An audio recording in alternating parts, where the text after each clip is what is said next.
ওয়ালাইকুম কোরআন বাংলা চ্যানেলে আপনাদের মোবারকবাদ জানাচ্ছি। আসুন আমরা কিছু জানার, বোঝার এবং বলার চেষ্টা করছি। আসুন আমরা 80 বছরের গুনাহ মাপের আমল করি। আপনারা দেখতে পাচ্ছেন, আল্লাহুম্মা সাল্লি আলা মুহাম্মাদিন নবিয়্যিল উম্মি ওয়া আলা আলিহি ওয়া সাল্লিমা তাসলিমা।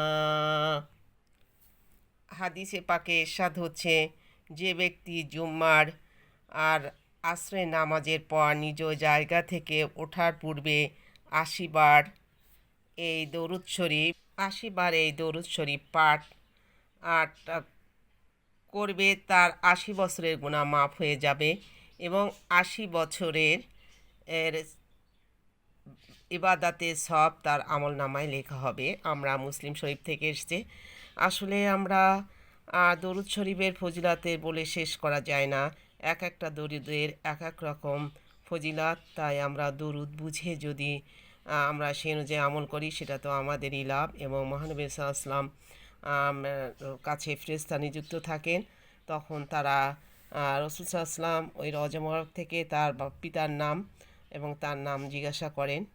আর হাসরের ময়দানে উনি দরুদ শরীফের পূজাতে বলে শেষ করা যায়, উনি সুপারিশ করবেন।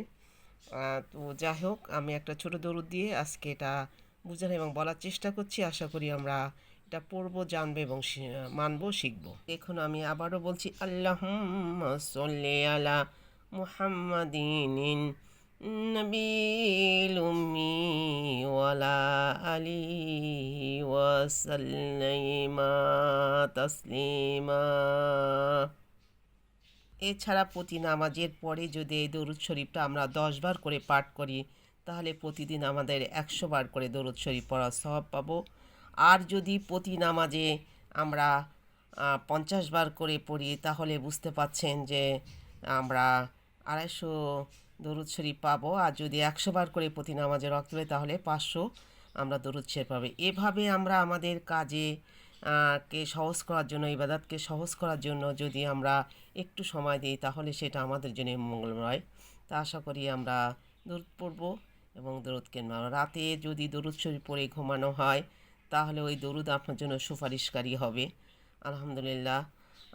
আর আমরা দরুদের ছাড়া কোনো ইবাদতই কবুল হয় না। সাদাকাল্লাহুল আলিয়্যুল আযীম।